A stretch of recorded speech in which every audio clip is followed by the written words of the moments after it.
On this episode of The Road Chose Me, I'm exploring the seldom visited country of Djibouti. And wow, what a country it is.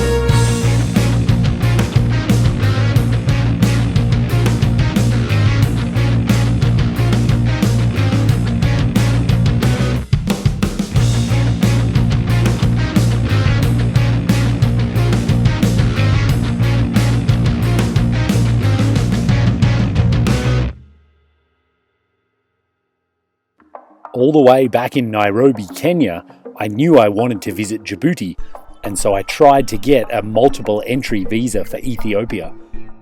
They were having none of that at the embassy, and so then while I was in Addis Ababa in Ethiopia, I again tried to turn my single entry into a multiple entry, and again I failed.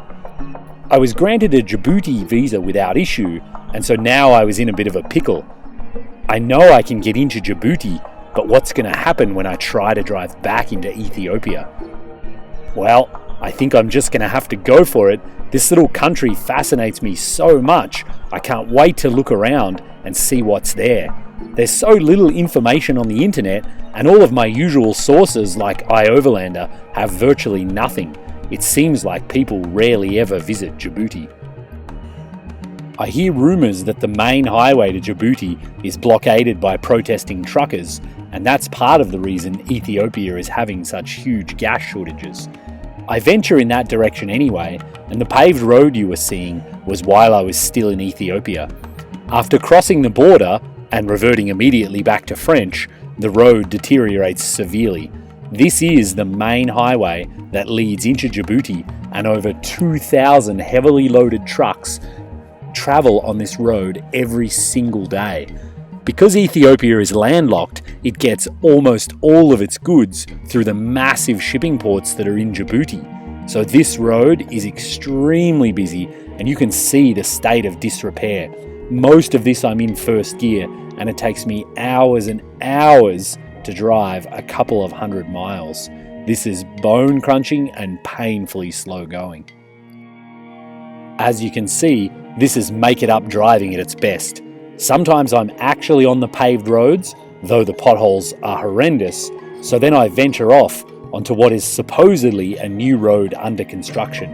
This is severely corrugated and dusty thanks to all the truck traffic. The trucks are usually on this secondary gravel road, and so I switch back and forth, always trying to get ahead of them and stay out of the enormous dust clouds they're kicking up.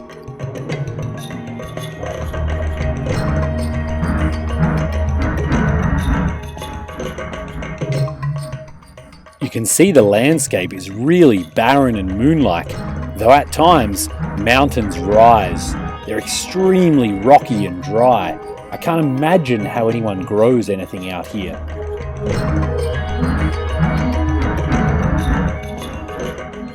I managed to camp in the parking lot of a hotel and then press on in the morning before eventually reaching a paved road, which is quite the shock. Suddenly, Djibouti City rises in front of me, stretched out along the ocean. I pass by a couple of the monster shipping ports and immediately am surrounded by trucks and transport vehicles of all kind. I soon learned Djibouti City is a fascinating place. Due to its proximity to Yemen and the ongoing war there, the military of virtually every country in the world likes to maintain a base in Djibouti City. It's great for training, and it's great to be close should they be needed to deploy across to Yemen. So as I'm driving through town, I actually see American tanks driving down the street. I see French soldiers in uniform in a shop. I see Japanese soldiers and Chinese soldiers. They're basically as common as regular citizens, and they are everywhere. It's really strange to see, but everyone seems really happy and friendly, so there's no trouble in Djibouti itself. They're all just here in case of trouble in nearby Yemen.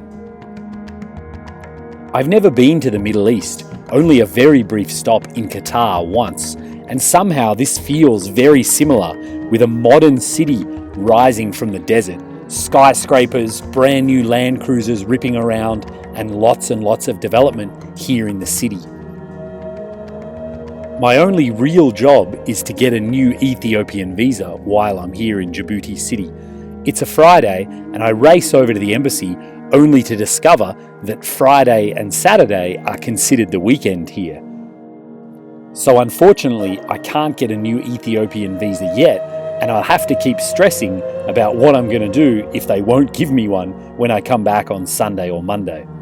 In the meantime, I get a good night's rest and try out some delicious street food, and then in the morning, I set out to drive out to Lake Abbey, one of the highlights of the wilderness in Djibouti. Now off-road, I'm heading more or less back towards the border with Ethiopia into this extremely barren region.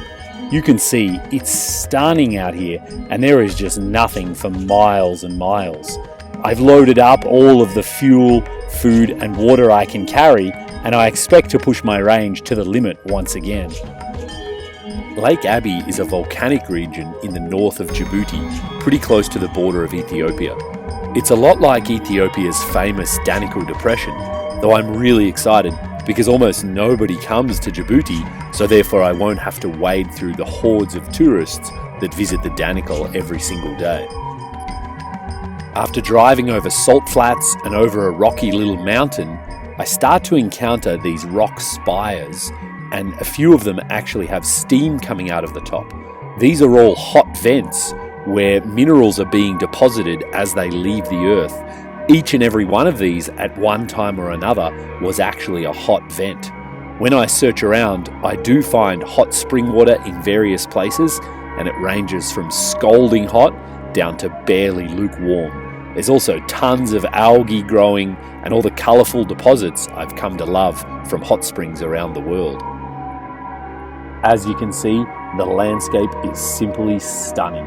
Watching sunset and then sunrise is one of the highlights of the entire trip for me. Leaving Lake Abbey, the entire drive plays out in reverse, and once again I get to enjoy the stunning scenery and solitude out here in this barren desert. Djibouti is of course right on the coast, and so I decide a couple of beach days are in order. Getting to the beaches that are outside of the city is rather interesting, as you have to drop on these crazy four-wheel drive roads to get around the shipping ports and the other massive infrastructure that is taking up the best oceanfront property. So here I am, I'm about 20 miles outside the city, dropping down to one of the famous beaches where I spend the day relaxing in the glorious water. I didn't leave the camera on while driving past the enormous new Chinese shipping port. I'm not too sure how they'd like that as I drive past the security check. Truth be told, one of the main reasons I came to Djibouti was to seek out whale sharks who frequent the bay here at this time of year. So I organised a tour and set out for the day, hoping to find these magical creatures. We zip up and down for most of the morning, and unfortunately, we don't find any. Our guide tells us that this has been a strange year, and for whatever reason, they're just not in the harbour yet, so we don't see a single creature. Once we've given up on finding whale sharks, we decide to try our hand at snorkeling, and wow, what a good decision that is. It's so unbelievable to see the contrast here between the life under the water and the crazy desert that I've just been driving through above the water. It's amazing, there's so much coral, fish and animal life here. The water is bathwater warm and nice and clear, and all of this coral is right accessible from the shore. I literally walked off a sandy beach to get to this. It's unbelievable. This is some of the best snorkeling I've ever seen in my life, and it's hidden under the surface of the water that you otherwise wouldn't suspect. Prying myself away from the snorkeling, I make a quick visit to this enormous canyon, which I'm told is the very end of the Rift Valley where it ditches into the ocean. It's crazy to think this valley continues for thousands and thousands of miles south. From there, it's only a short jaunt across to Lake Assal, the lowest point on the entire African continent at 509 feet below sea level. Even though I'm really close to the ocean, this is actually the third lowest point on Earth. Not for the first time in Djibouti, I once again feel like I'm not even on the same planet anymore. The stunning scenery this country keeps dishing up is mind-blowing. Just as I'm leaving the city, I get a somber reminder of why it's important to always drive safe. As I'm sure you can tell, I'm extremely happy I made the detour down to check out Djibouti. Until next time, Djibouti, I cannot wait.